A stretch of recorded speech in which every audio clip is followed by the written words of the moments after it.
네, 감사합니다. 오늘은 예고한 바와 같이 아모스서입니다. 아모스, 호세아에 이어서 아모스까지 매우 우울하고 칙칙하고 그런 분위기 속에서 강론이 되고요. 오늘 내용과 다음 주 내용이 크게 다르지 않을 겁니다. 오늘 이야기는 조금 일반론적으로 이렇게 조금 더 좁혀진 느낌이고, 다음 주에는 더 구체화된, 다음 주엔 제가 5장을 할 거거든요. 아모스 5장입니다. 이제 할 건데요. 오늘은 2장 4절부터 8절까지의 말씀이고, 먼저 같이 하나님 말씀 낭독한 이후에 강론 시작하도록 하겠습니다. 자, 여러분들이 그냥 다 같이 우리 읽도록 할게요. 일단 4절하고 5절 먼저 읽겠습니다.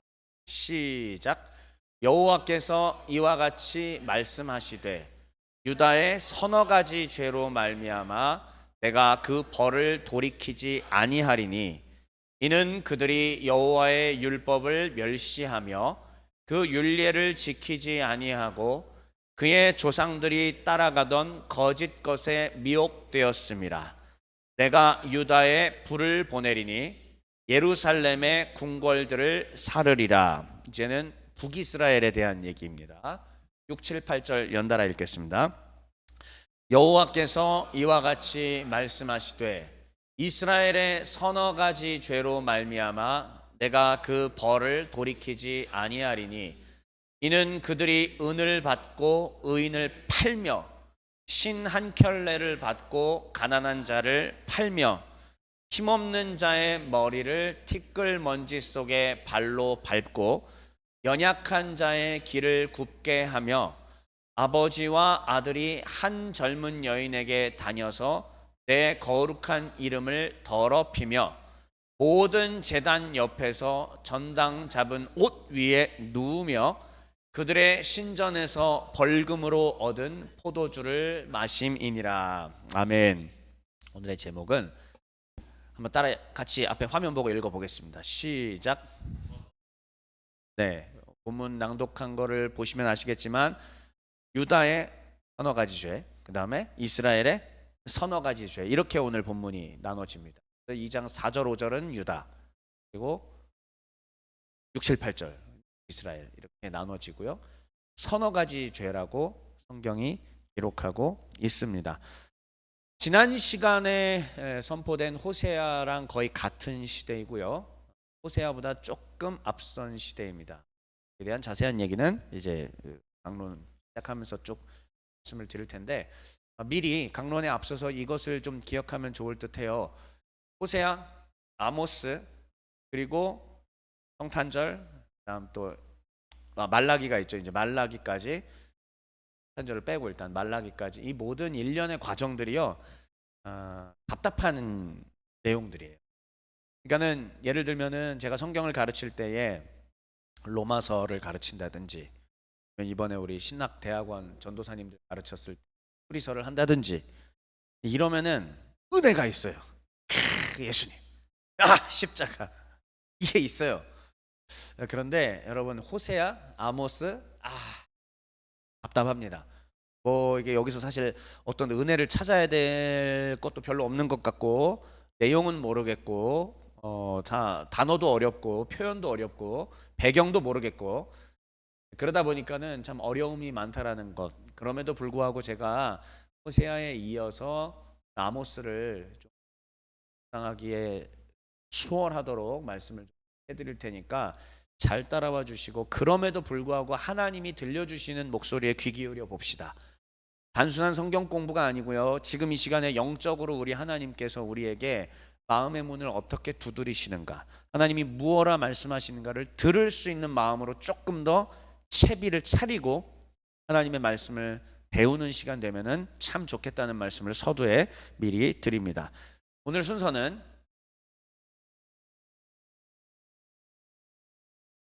지난 호세아랑 거의 포맷이 똑같아요. 호세아 대신에 이제 아모스 인물, 아모스 시대, 구조, 오늘 본문, 그리고 오늘의 제목에 해당하는 서너 가지 죄까지, 오늘은 이 내용으로 진행해 보도록 하겠습니다. 첫 번째입니다. 자, 아모스라는 인물에 대해서 이해를 해야 되는데, 자, 호세아는 유일하다고 했죠. 뭐가 유일하냐? 출신이 어디 출신? 네, 북쪽 출신이에요. 그리고 활동도 북쪽에서 했습니다. 그런데 그와 달리 아모스는 출신은 어디 출신이냐면, 예, 남쪽입니다. 드고아라고 하는 곳 한번 따라 읽어볼까요? 드고아. 네, 드고아가 어디 있냐면은 저 사해바다 그 근처에 붙어 있는 한 도시거든요.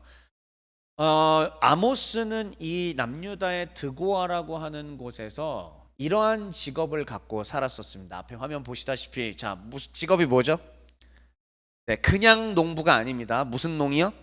대농입니다. 대농. 이 소년 농부 한태웅 씨가 맨날 경기도 안성군 양성면에서 저는 대농이 꿈이에요 이렇게 얘기를 했지 않습니까? 소년 농부 한태웅이 대농 규모가 좀 큰 농부다 그런 얘기죠. 그러니까 아모스는 대농이었습니다. 부자였고요. 가축도 많이 길렀고 그다음에 과수농업, 과수원을 해서 이제 과수농업도 했는데 주로 어떤 작물을 취급을 했냐면은 우리 예전에 성경에서는 뽕나무라고 기록이 돼 있었어요.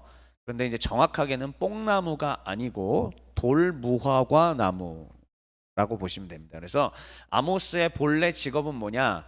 가축을 돌보는 일들과 그 다음에 돌무화과 나무를 과수농업을 짓는 그러한 큰 규모로 짓는 대농이었다. 자, 그러면 여러분 이해하시다시피 이 사람은 경제적으로 어땠을까요?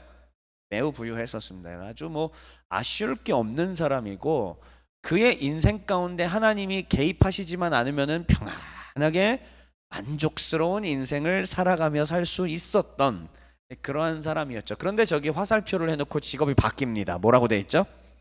선지자.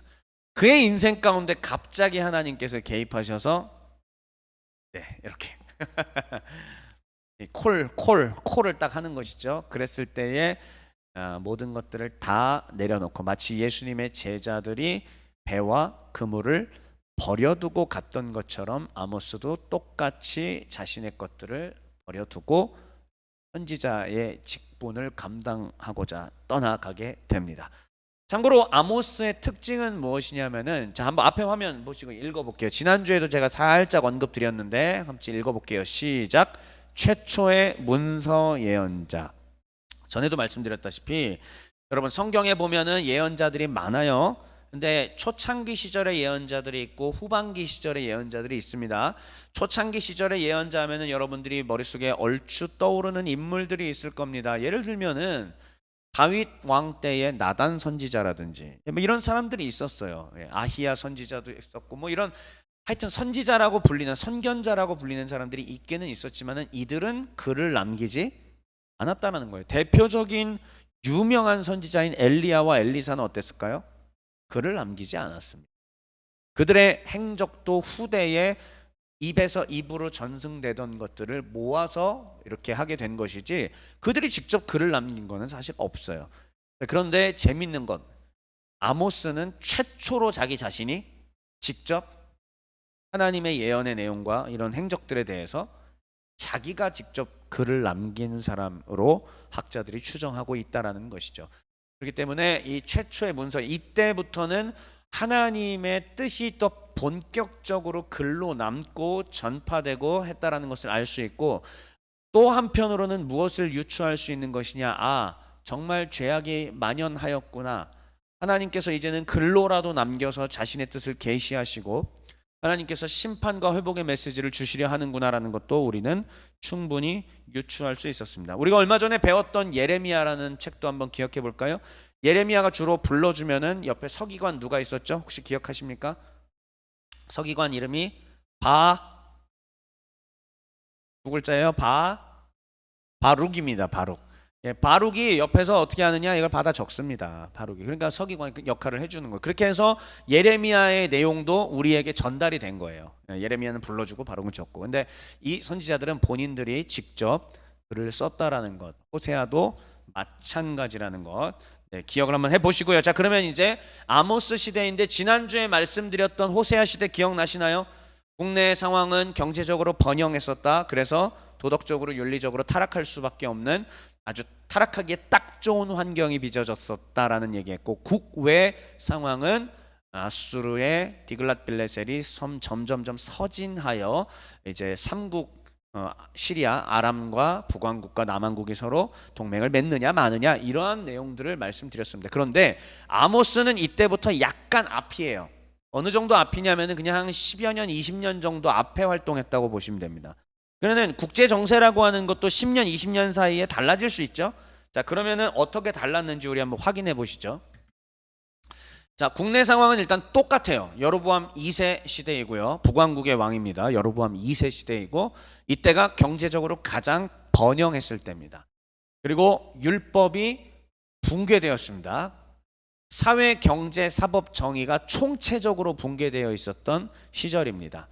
그러니까는 예를 들어서 내가 억울한 일을 당해서 고소를 해봤자 내가 가진 자가 아니면은 내 고소를 받아주지 않죠. 내가 검찰에다가 이렇게 했으면 검찰이 나를 위해서 기소해주지 않아요.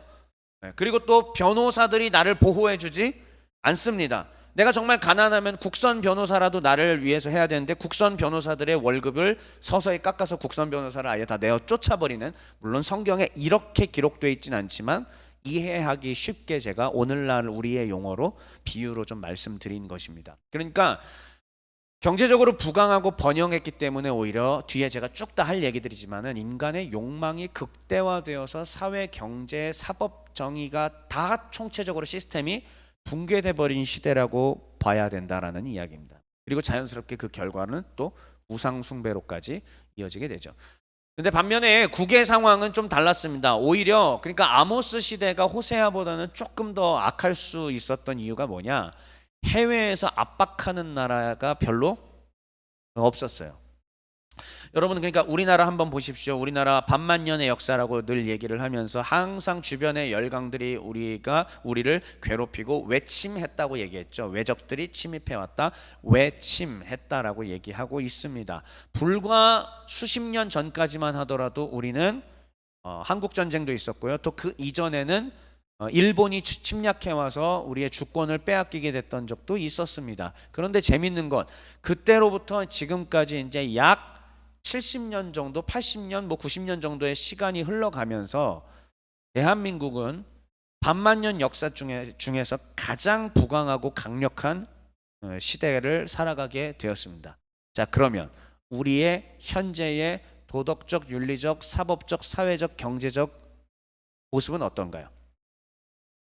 과거에 또 답이 없었던 시대도 물론 있었지만 지금처럼 부강하고 쌀이 넘쳐나서 쌀이 지금 썩어서 어떻게 안 된다라고 하는 그러한 상황 속에서 이렇게 부강했던 적은 없죠. 대한민국이. 그러한 상황 속에서 우리의 젊은이들과 우리의 자라나는 세대들과 우리의 사회의 허리를 구성하고 있는 세대들은 관심사가 어디에 가 있을까? 우리의 SNS에서는 무엇을 말하고 있을까? 생각해보는 시간을 오늘 뒤에 부분까지 같이 가지면서 하나님은 뭐라고 하시는지 들어보려고 해요. 자, 그래서 이때는 외세의 침입이 거의 없었던, 아수르가 힘이 아직은 약할 때예요. 그래서 거리낄 게 없었던, 그래서 정말 경제적으로 번영하고 있었던 때였다라는 것을 기억을 해 두시면 되겠습니다. 자, 이러한 상황 속에 하나님은 드고아에서 가축과 또 돌무화과 나무 등 큰 농업을 하고 있었던 이 대농 아모스를 불러내십니다. 그를 통하여 하나님께서는 하실 말씀이 있었던 것 같아요. 이러한 상황 속에 북왕국에 보내서 하나님께서는 분명히 무언가 하실 말씀이 있었을 것이다. 자, 그렇다면 아모스서의 전체 구조 내용을 본다면 하나님께서 뭘 말씀하시려고 한 건지 우리는 확인할 수 있을 겁니다. 아모스서는 이렇게 이야기하고 있습니다. 원래 위아래로 쭉 이어져야 되는 건데 길이가 조금 너무 길어져서 제가 나눠놨다라는 걸 말씀드리고요. 먼저 왼쪽 부분에 이제 보시면은 1장부터 6장까지의 내용입니다. 서론은 일단 서론이니까 빼고요. 자, 첫 번째 여러분 보시면 1장부터 2장 16절까지 이방 민족들에 대해서 심판을 예언하십니다. 자, 예레미야, 이사야, 에스겔 전부 똑같습니다. 중간에 열방들에 대해서 하나님께서 심판하신다라는 내용이 공통적으로 들어가 있습니다. 그거는 여러분 뭘 확인할 수 있는지 아세요? 참고로 아모스가 활동하던 이 시절에 호세아도 같이 활동했고요. 이사야도 함께 활동하고 있었습니다. 그러니까 우리는 별개로 생각하기 때문에 이게 좀 그런데 동시대에 이사야는 저 남쪽 유다에서 고위직들을 대하면서 사역하고 있었고요. 예, 아모스와 호세아는 북왕국에서 또 사역하고 있었고 이렇게 또 생각하면 얘기가 좀 되게 달라지죠. 아, 동시대. 그러니까 하나님께서 이 선지자들에게 동시대에 동일한 말씀을 주셨구나라는 걸 확인할 수가 있는 거예요. 에스겔도 또 비슷한 얘기하고 있고 이사야도 비슷한 얘기를 하고 있고 아모스도 비슷한 얘기하고 있고 그래서 열방들에 대해서 하나님이 심판하실 것이다. 자, 우리가 예레미야 했을 때에 제가 얘기했던 국가들이 그대로 다 드러납니다. 여기 보세요. 다메섹, 가사, 두로, 에돔, 암몬, 모압 다 거기에 이미 나왔던 이름들입니다. 아, 하나님이 이들을 심판하실 것이다. 그런데 하나님의 핵심은 사실 이들 나라가 아니에요. 요 아래에 보시면은 자, 유다와 어디요? 이스라엘. 내가 내 백성으로 삼은 내 백성, 내 아들, 내 딸 유다와 이스라엘. 이들을 하나님께서 심판하신다라고 말씀하고 있습니다. 그러면서 그 이스라엘의 죄악과 심판을 고발하는 것이 3장부터 6장까지 본격적으로 더 쭉 진행이 되고 있어요. 그래서 하나님께서는 회개를 촉구하시지만 결국은 경고 그리고 심판하시겠노라 라는 말씀을 하시는 것이 3장부터 6장까지의 스토리입니다.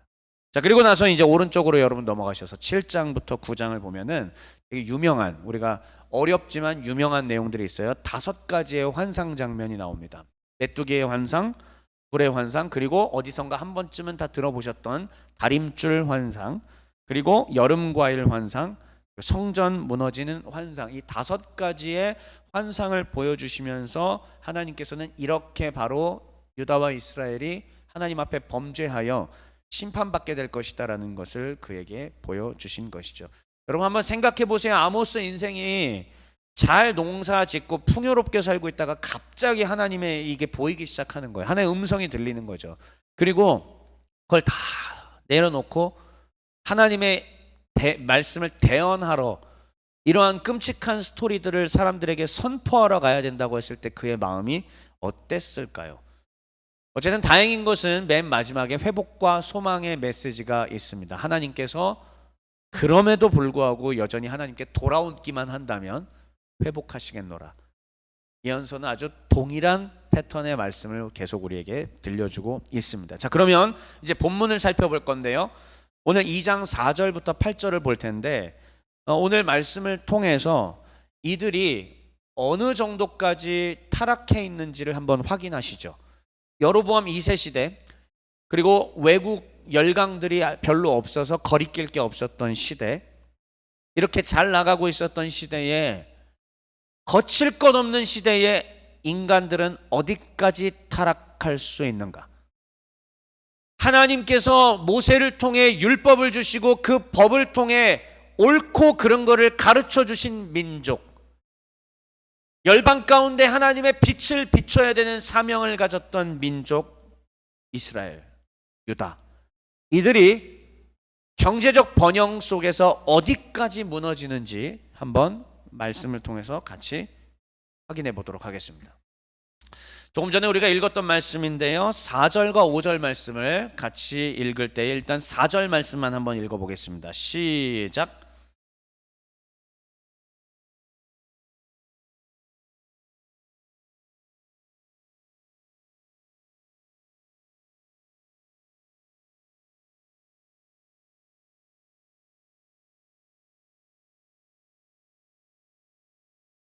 네, 먼저는 유다의 죄를 지적을 해주고 계시는데요.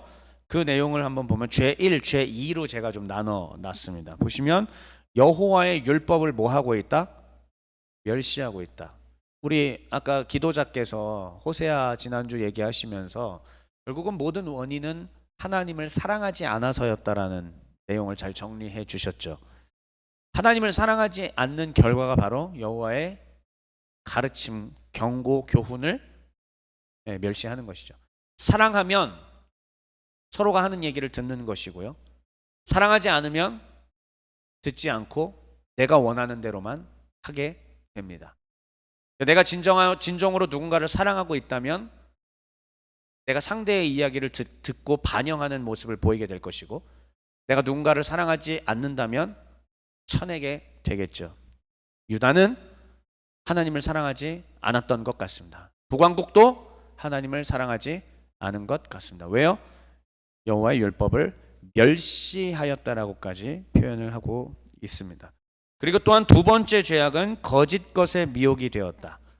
우상 숭배의 길을 갔다라는 것을 말씀해주고 있는 것입니다. 그래서 그 결과 5절 하나님이 어떻게 하시겠다. 5절 읽어볼게요. 시작. 네. 유다에 불을 보내리니 예루살렘의 궁궐들을 사르리라. 심판하시겠다라는 메시지죠. 자, 유다는 조금 어느 정도 크고 일반적인 내용을 얘기를 한 겁니다. 그러면 이제 북왕국이 진짜예요. 요 뒤에 6절부터 8절까지 이어지는 북왕국의 모습들을 한번 살펴보겠습니다. 더 자세한 건 다음 주에 있을 5장 강론에서 더 자세히 나오고요. 일단은 6, 7, 8절 한번 보도록 하겠습니다. 자, 6절의 윗부분까지 제가 읽을 테니까 이제 죄 1부터 시작해서 그 아래까지 여러분들이 읽어주시면 됩니다. 여호와께서 이와 같이 말씀하시되 이스라엘의 서너 가지 죄로 말미암아 내가 그 벌을 돌이키지 아니하리니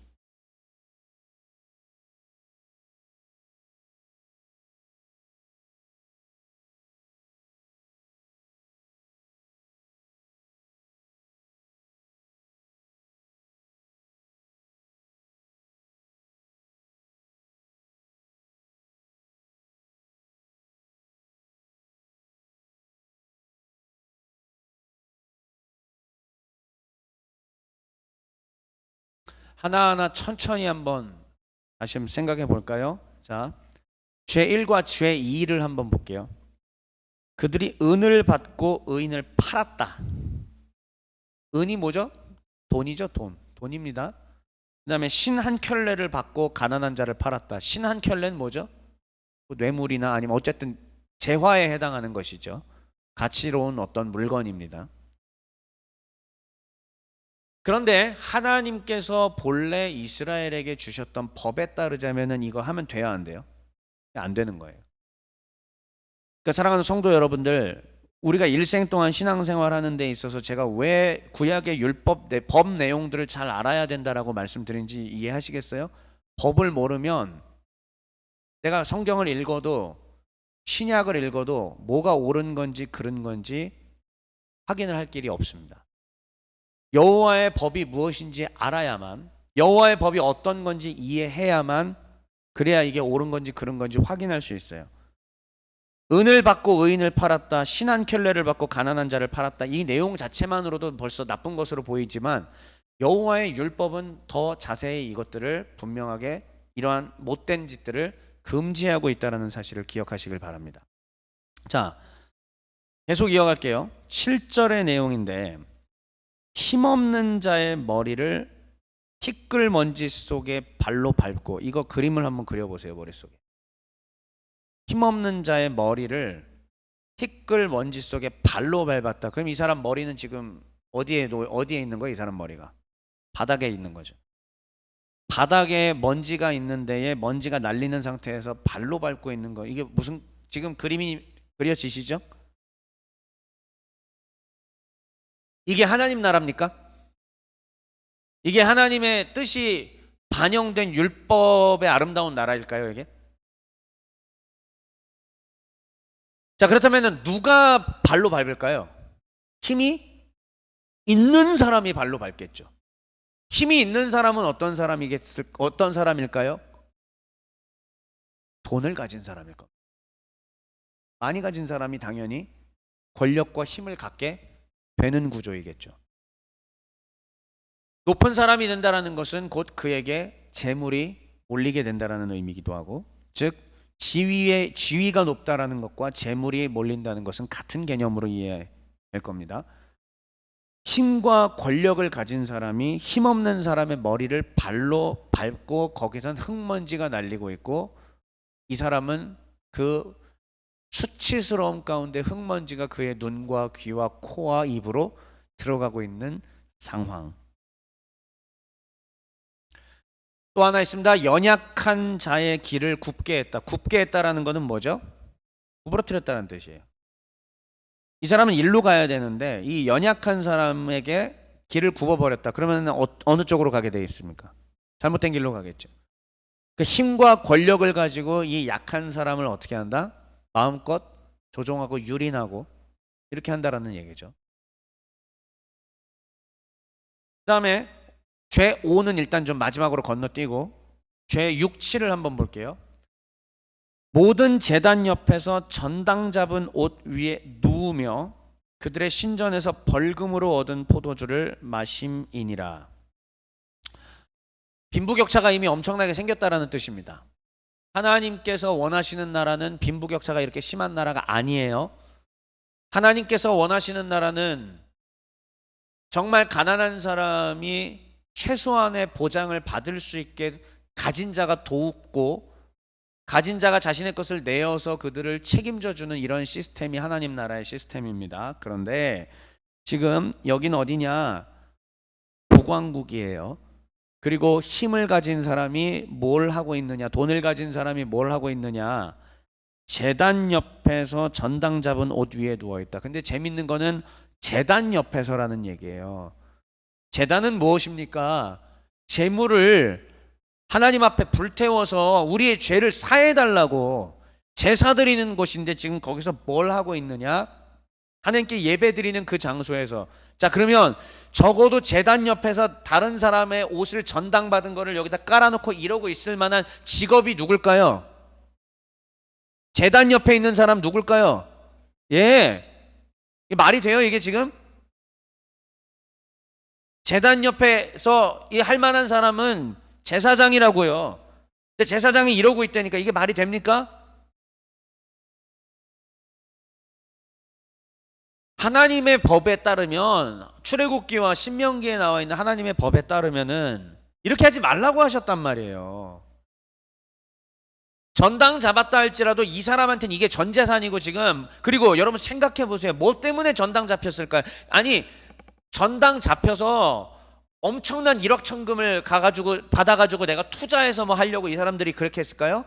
대부분의 사람들은 그 수준이 아니라고요. 뭐 때문에 그랬겠을까요? 내가 가진 겉돈 당장 하루 식량이 없어서 지금 전당 잡힌 거예요.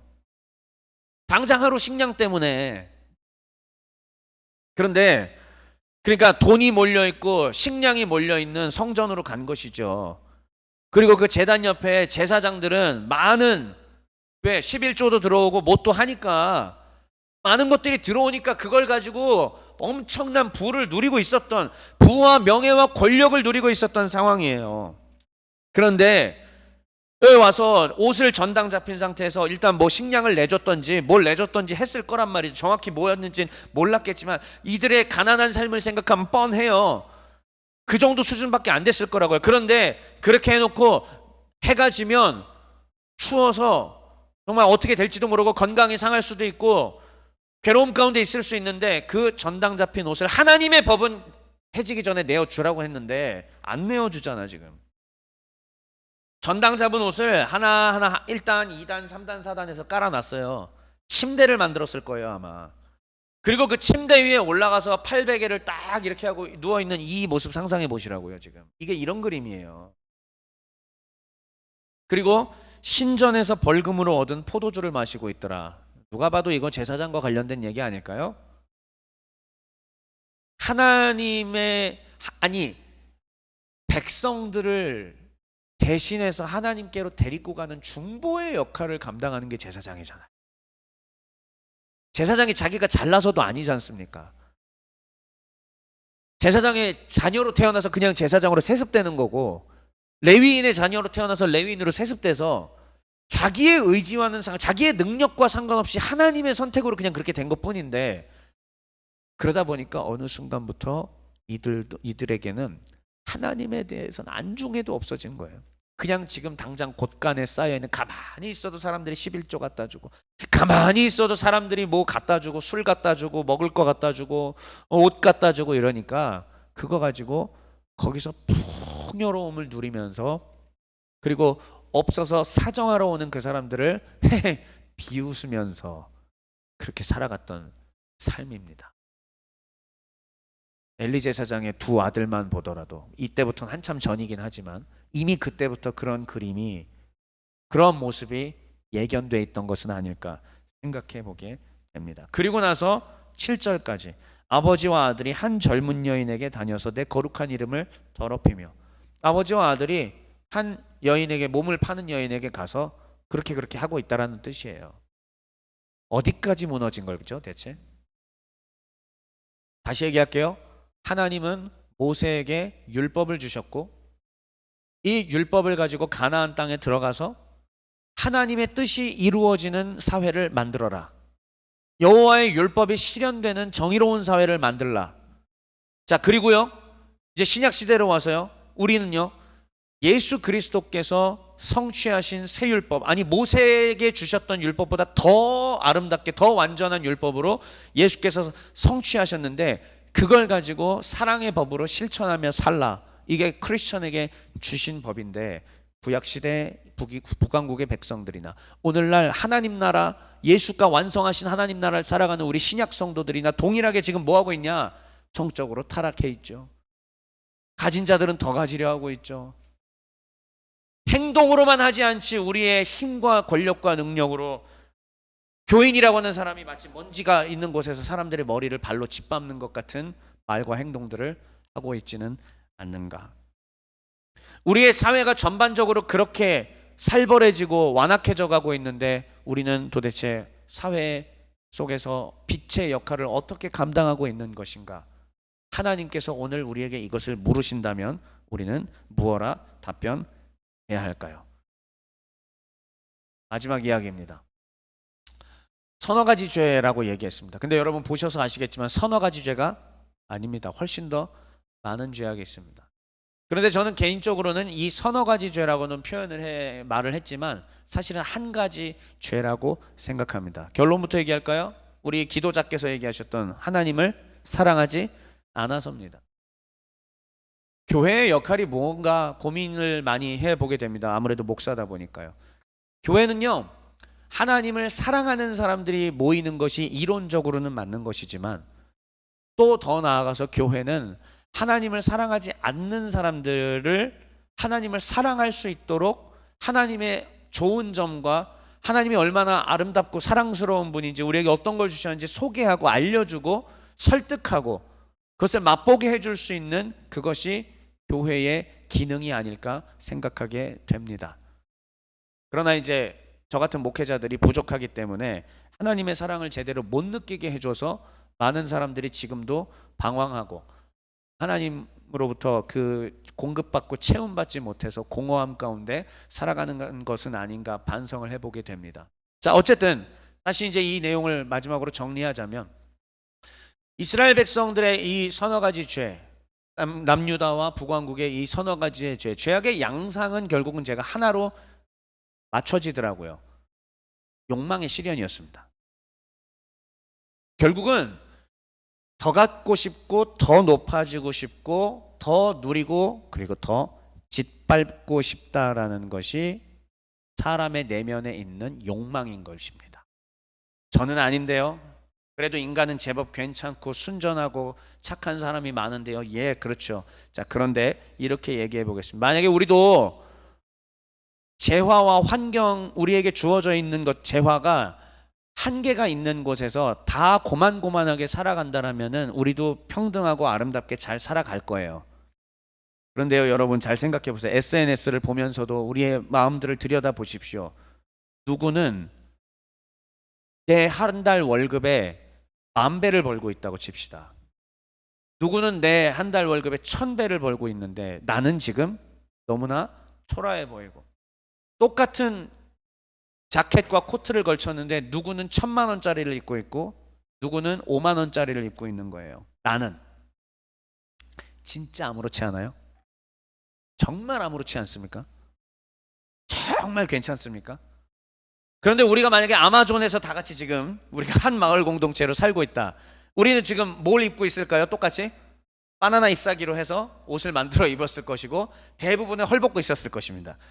자, 그리고 집을 가진다 할지라도 우리가 인테리어 아마존에서 있어요? 다 고만고만한 나무로 고만고만하게 다 비슷한 수준으로 살았을 것입니다. 그런데 잘 보세요.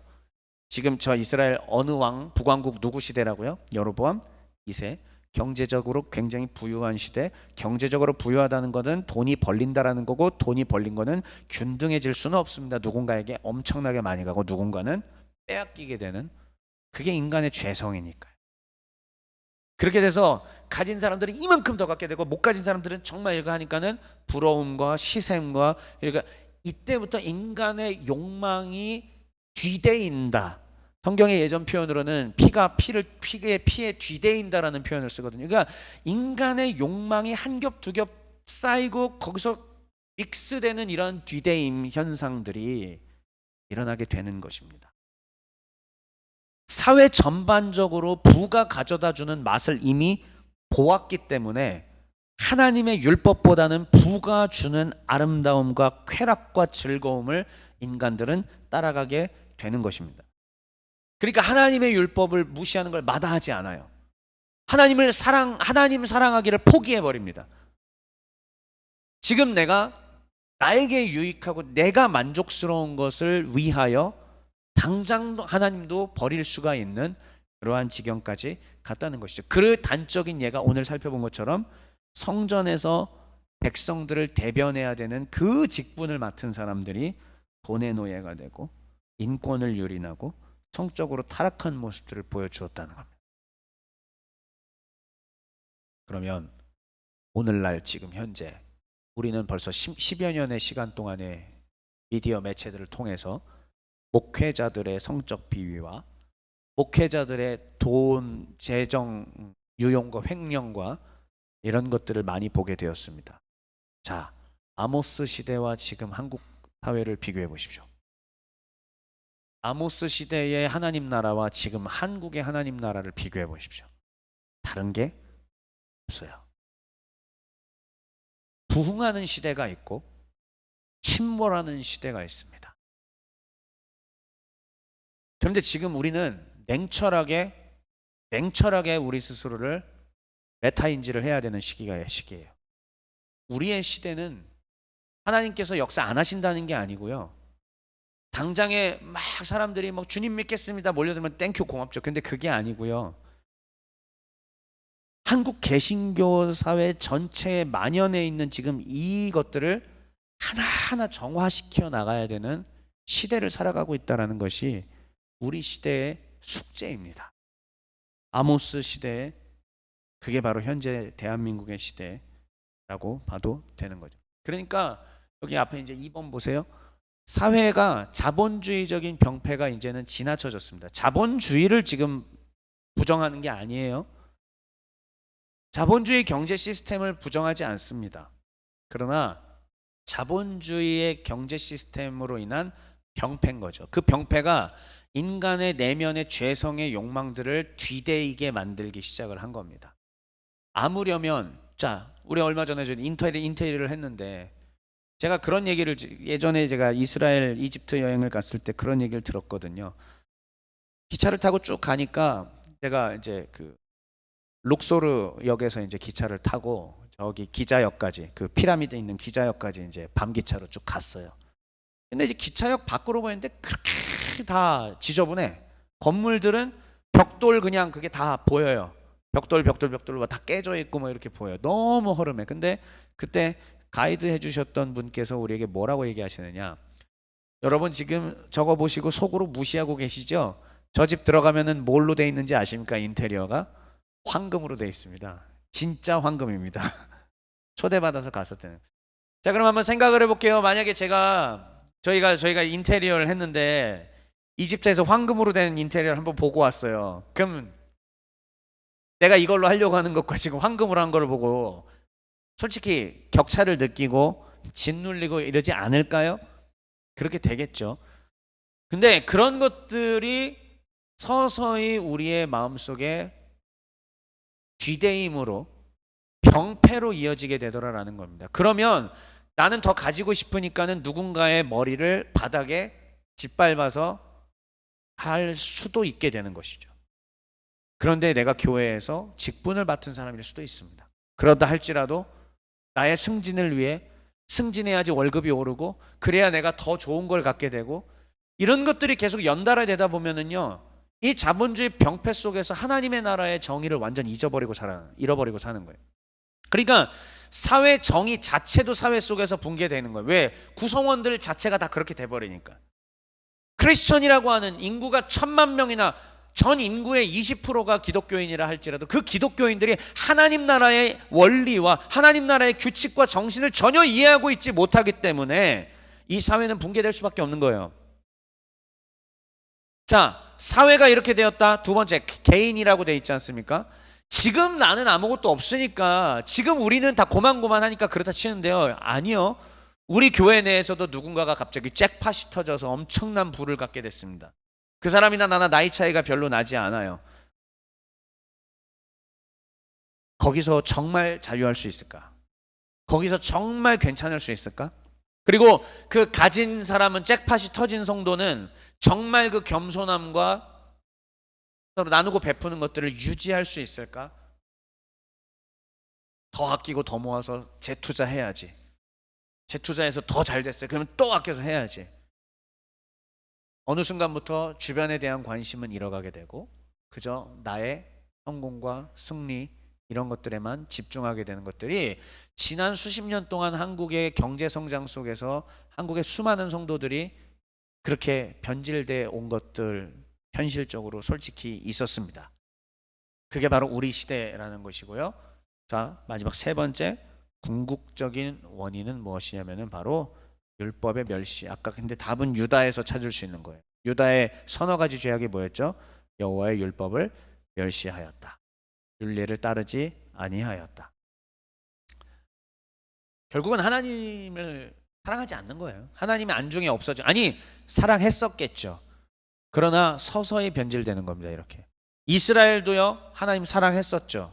그런데 여로보암 1세 때의 분열 이후로 그들이 남긴 여지와 죄악들이 계속 쌓여서 이러한 참담한 결과를 만들어내게 될 수밖에 없었다라는 것입니다. 이제 마무리 짓도록 하겠습니다. 하나님께서 오늘 우리에게 서너 가지 죄라는 것을 통해서 대한민국 상황과 북왕국 상황을 진단하게 해 주셨습니다. 종회교회 현재 우리 성도님들의 연령과 우리의 상황을 저희가 다 서로 고만고만하게 아니까 우리 중에서 누구 하나 특별하게 막 그런 사람들은 없습니다. 또 다 대부분은 같이 어려운 상황들을 살아가고 있죠. 그런데 여러분 솔직하게 얘기합시다. 만약에 우리에게도 더 주어진다면은 정말 하나님 법대로 하실 수 있겠습니까? 하나님이 나에게 정말 경제적인 복을 주셔서 내가 엄청난 것들을 가졌을 때 진짜 성경의 말씀대로 내 이웃을 내 몸처럼 사랑하며 가진 것을 기꺼이 나누고 베풀어서 할 수 있는 경제적인 나눔 실현까지도 할 수 있겠습니까? 이거를 하는 사람들을 가리켜서 저희는 주 예수를 따르는, 하나님을 따르는 성도라고 얘기하는 겁니다. 이게 아니고서는 사실 우리는 온전한 성도라고 말할 수가 없다는 사실 기억하시면서 메시지 읽고 마치겠습니다. 같이 읽겠습니다. 시작. 오 하나님, 나는 아주 작은 한 사람일 뿐입니다. 그러나 나 한 사람이라도 하나님의 법에 사로잡힌다면, 그렇게 많은 사람들이 하나님의 법에 사로잡힌다면 하나님의 뜻을 이 땅에 이루어지게 할 수 있지 않을까요? 오 하나님, 나를 도우소서.